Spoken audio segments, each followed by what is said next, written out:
आसमां को जिद है जिधर बिजलियां गिराने की, आसमां को जिद है जिधर बिजलियां गिराने की, हमें भी जिद है वहीं आसियां बनाने की।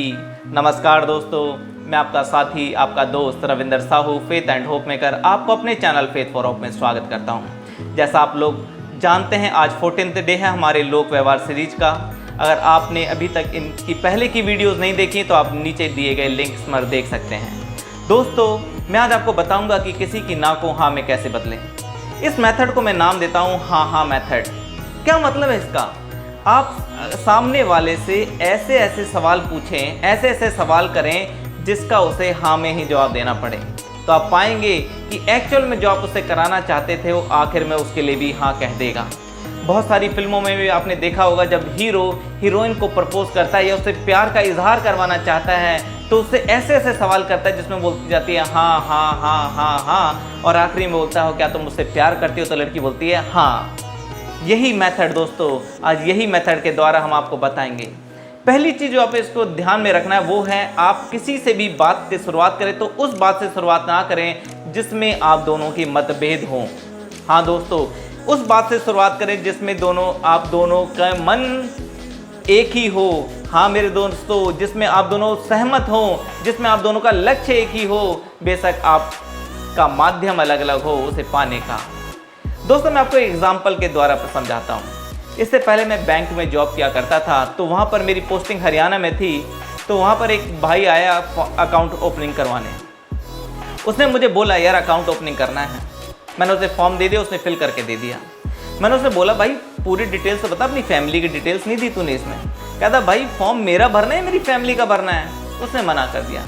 मैंने उसे बोला ठीक है, आप देना नहीं चाहते तो इससे बैंक को कोई फ़र्क नहीं पड़ता है, लेकिन क्या आप ये नहीं चाहेंगे कि अगर आपकी मृत्यु हो जाए, आकस्मिक मृत्यु, तो आपके वारिस को ही पैसा मिले? उसने बोला हाँ। तो आप क्या ये नहीं चाहेंगे कि आपके वारिस का आप नाम बताना नहीं चाहेंगे, ताकि हम उसे सीधा सीधा बिना किसी तकलीफ के उसके अकाउंट में पैसे दे सकें? उसने बोला हाँ। तो उसने फिर अपने वारिस का नाम बता दिया और उसका मूड भी चेंज हो गया। उसे पता चल गया कि बैंक उसके फ़ायदे के लिए पूछ रहा है, ना कि अपने फ़ायदे के लिए।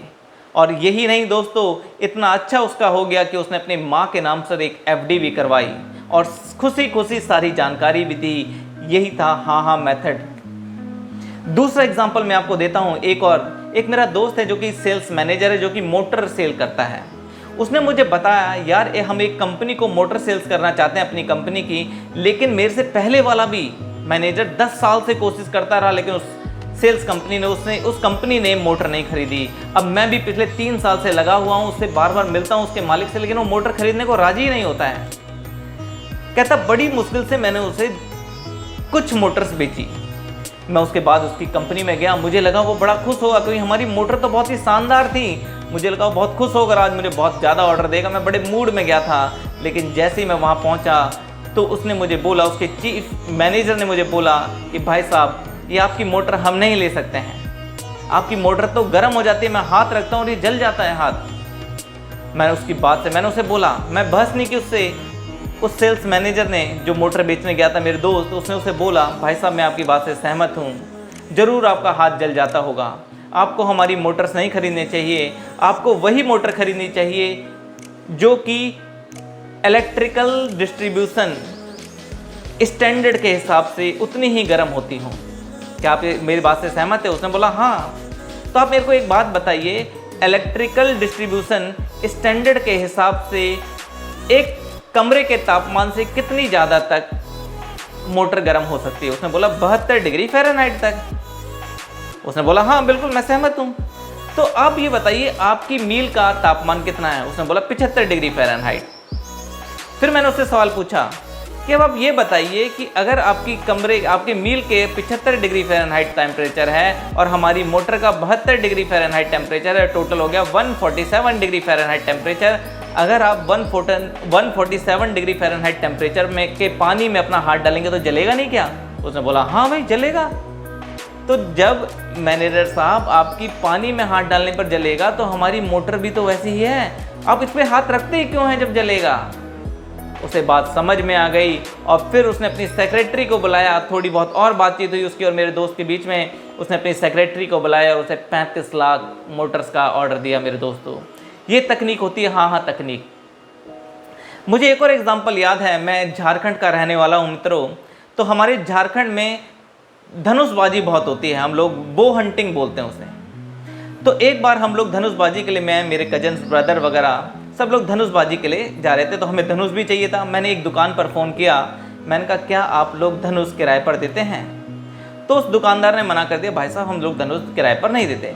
मैंने फिर दूसरे दुकान पर ट्राई किया तो सामने से एक खुश मिजाज व्यक्ति ने फ़ोन उठाया और उसने बोला, भाई साहब मुझे खेद है कि हम धनुष किराए पर नहीं देते। लेकिन उसने फिर पूछा, क्या आपने कभी इससे पहले धनुष किराए पर लिया है? मैंने बोला हाँ लिया है, आज से 3-4 साल पहले।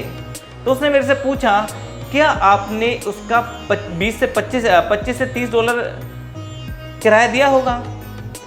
मैंने बोला हाँ उतना ही किराया दिया था। भाई साहब आज की तारीख में एक धनुष की कीमत ही 35 रुपये है।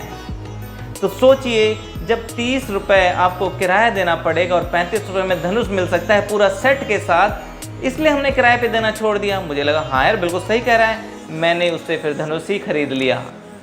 और दोस्तों यही नहीं, उसकी इतनी अच्छी भाषा शैली थी कि मैं उसका परमानेंट ग्राहक बन गया हूँ। जब भी मैं झारखंड जाता हूँ तो उसी दुकान से मैं सामान खरीदता हूँ किराने का।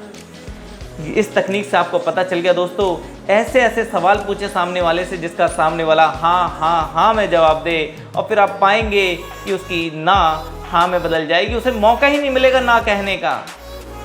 अगर आपको हमारी ये वीडियो पसंद आ रही है तो अपने सभी दोस्तों को शेयर करें, सब्सक्राइब करें और हमारा हौसला बढ़ाते रहें। नमस्कार, जय हिंद, जय भारत।